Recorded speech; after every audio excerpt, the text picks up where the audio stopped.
میرے پاکستانیوں یہ غور سے سن لیں، یہ آپ کو جو بھی کریں گے ڈرانے کی، دمکانے کی اور یہ میڈیا کے ساتھ مل کے پروپیگنڈا کرنے کی، آپ کو سمجھنا چاہیے کہ اس وقت جنگ ہے حقیقی آزادی کی. ہم نے آزاد ہونا یا نہیں ہونا، یا اسی طرح ہی چلتے رہنا ہے. پیچھے سے ڈوریاں کنٹرول ہوئی، الیکشن کمیشن کبھی آ گیا، میڈیا کے ذریعے کبھی کسی کی پروپیگنڈا کر کے کسی کو برا بھلا کہہ دیا. اور یہ چور جو 30 سال سے چوری کر رہے ہیں، یہ ملک کے اوپر بیٹھے ہوئے ہیں. یہ ملک بنا تھا، میں پھر سے آپ ساری اپنی قوم کو جگانا چاہتا ہوں، لا الہ الا اللہ اس کا نعرہ تھا. کوئی نہیں ہے خدا سوائے اللہ کے. یہ ہمیں ان جھوٹے خداؤں یا بیرون ملک کے ان آقاؤں کے سامنے جھکانا چاہتے ہیں. اور یہ کنٹرول کے طریقے ہیں. یہ صرف کہ کسی طرح ہم کنٹرول کر لیں ان کو. یہ قوم جو میں نے دیکھا ہے، میں آج آپ کو کہوں کہ جو 4 مہینے میں نے اپنی قوم کو دیکھا ہے، مجھے سب سے زیادہ خوشی یہ ہے کہ یہ قوم میں بیداری آ گئی. یہ کسی صورت جو مرضی حربے استعمال کر لیں، یہ جو بیداری اور شعور کا جن نکلا ہے بوتل سے، یہ واپس نہیں جائے گا. اب یہ نبی صلی اللہ علیہ وسلم کی عاشق ہے یہ قوم. یہ لا الہ الا اللہ اس نعرے پہ بننے والی قوم ہے. یہ کسی صورت ان چوروں کو اور ڈاکوؤں کو اور ان کے پیچھے جو کنٹرول کر رہے ہیں اس ملک کو، یہ اب ان کے کنٹرول سے باہر نکل گئے ہیں. لیکن میں آپ سب کو کہہ دوں کہ یہ آسانی سے جنگ نہیں جیتی جائے گی. یہ نہ سمجھ، یہ شروعات ہیں ابھی. یہ جو لوگ ہیں جن کو میں شیطان کے چیلے کہتا ہوں، یہ آرام سے اتنی دیر سے اس ملک کا خون چوس رہے ہیں، یہ جانے نہیں لگے. آپ سب کو میرے ساتھ مل کے جدوجہد کرنی پڑے گی. اور انشاءاللہ میرا یہ اللہ پہ یقین ہے. پھر سے میں کہتا ہوں، جو میں نے 4 مہینے سے یہ دیکھا ہے قوم کے اندر بیداری، جس طرح قوم نکلتی ہے باہر، انشاءاللہ ہم اس سفر پہ نکل گئے ہیں جدھر ہم حقیقی طور پہ اپنے ملک کو آزاد کریں گے. مدد ہر طرف سے مل رہی تھی. انہوں نے سمجھا کہ آرام سے دھاندلی کر کے الیکشن جیت جائیں گے. وہ ان کو سب سے بڑا جھٹکا پڑا. قوم جس طرح نکلی ووٹ ڈالنے کے لیے، ان کی دھاندلی کے باوجود یہ الیکشن ہار گئے. اور یہ جو الیکشن جیتے بھی ہیں، جس وقت میں آج چیلنج کرتا ہوں، خاص طور پہ 2 پنڈی کا اور وہ جو مظفر گڑھ کا الیکشن تھا، جس وقت اس کو صحیح معنی میں اسکروٹنی کی جائے گی، پتا ہوگا کہ انہوں نے دھاندلی کی. دھاندلی انہوں نے ہر جگہ کی.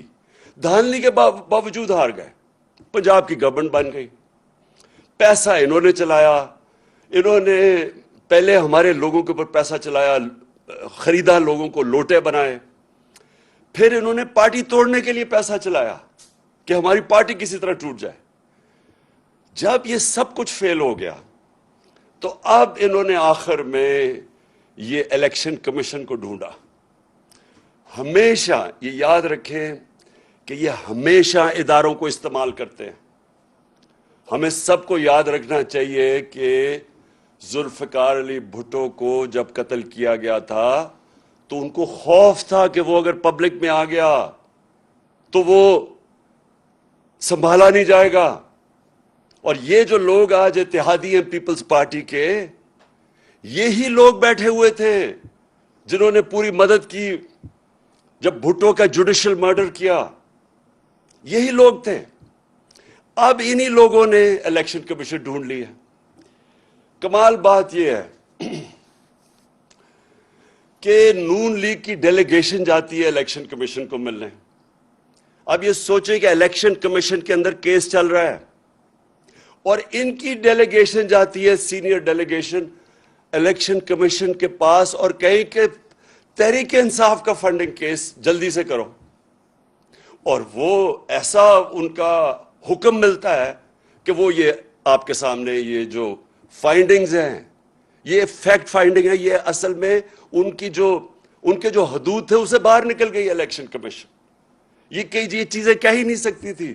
میں بھی ان کے اوپر ذرا 3-4 چیزیں آپ کے سامنے لے کے آتا ہوں. یہ کہہ ہی نہیں سکتی تھی جو انہوں نے کیا ہے. اور اس کے پیچھے خوف ہے. اور خوف کس چیز کا ہے؟ کہ قوم آزاد ہو رہی ہے. کہ قوم ان کے جو جکڑوں یہ جو انہوں نے پکڑا ہوا تھا قوم کو اس سے نکلتی جا رہی ہے. ہر قسم کا کنٹرول کرو قوم نہیں نکل رہی. نہیں, قوم سنبھالی نہیں جا رہی. اس کو کنٹرول کرو, اس کو غلام بناؤ. الیکشن کمیشن ایک طریقہ ہے. الیکشن کمیشن کیا طریقہ ہے؟ اس سے کیسے قوم غلام بنتی ہے؟ کیونکہ یہ لوگ ووٹ کسی کو ڈالتے ہیں, الیکٹ کسی کو کر دیتے ہیں.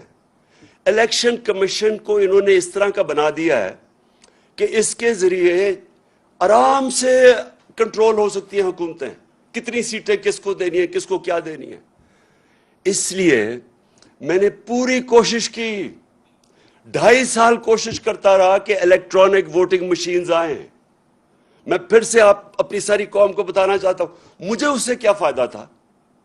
الیکٹرانک ووٹنگ مشین سے فائدہ یہ ہونا تھا کہ یہ جو کنٹرول کرتے ہیں نا خفیہ ہاتھ بیٹھ کے رزلٹ, وہ نہیں کر سکتے اس سے, کیونکہ جیسے ہی الیکشن پولنگ ختم ہوتی ہے بٹن دباتے اور رزلٹ آ جاتا ہے سامنے. وہ جو گیم چلتی ہے جیسے ہی پولنگ ختم ہوتی ہے اور رزلٹ اناؤنس ہوتا ہے, اس کے بیچ میں جو چکر چلتے ہیں, جو ہر قسم کے حربے استعمال کیے جاتے ہیں. پٹن ایک ہمارے جاننے والے نہیں, یہ ایک این جی او ہے جو کہ الیکشنز کی سرویز کرتا ہے.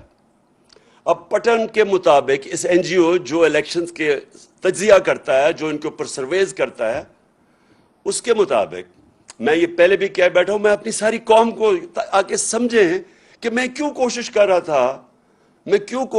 تھا کہ ای وی ایم آئیں, الیکٹرانک ووٹنگ مشینز آئیں. کیونکہ اس پٹن کے مطابق 163 طریقے ہیں الیکشن میں پاکستان میں دھاندلی کرنے کے, اور 163 میں سے 130 طریقے ختم ہو جاتے ہیں الیکٹرانک ووٹنگ مشین سے. اس لیے ہم کوشش کر رہے تھے.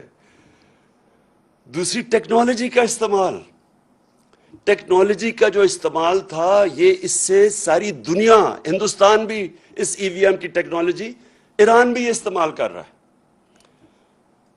میرے پاکستانیوں, جب میں کرکٹ کھیلتا تھا تو جب میرے کرکٹ شروع کی میں نے, تو اپنے امپائر کھڑا کرتے تھے. جس ملک میں جائے اس کے اپنے امپائر ہوتے تھے.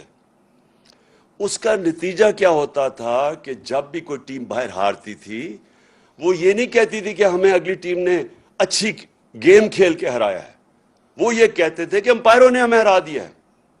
پاکستان اور انڈیا کے میچ میں خاص طور پہ اتنی کشیدگی ہوتی تھی آپس میں, کیونکہ وہ دونوں ٹیمیں, جب اگر ہم ہندوستان میں کھیلتے تھے ہم سمجھتے تھے ان کے امپائر ان کی مدد کر رہے ہیں, وہ جب یہاں کھیلتے تھے وہ سمجھتے تھے ہمارے امپائر کرتے ہیں. تو میں وہ کیپٹن تھا اور ہماری وہ پاکستان ٹیم تھی, دنیا کی تاریخ میں پہلی دفعہ ہم نیوٹرل امپائر لے کے آئے, اور اس کے ساتھ ساتھ ٹیکنالوجی آئی. آج کرکٹ کے میچ میں جو آپ کرکٹ دیکھتے ہیں, ٹیکنالوجی اور نیوٹرل امپائرز کی وجہ سے جو جیتتا ہے اور جو ہارتا ہے سب تسلیم کر لیتے ہیں. یہی میری کوشش تھی اس کی الیکٹرانک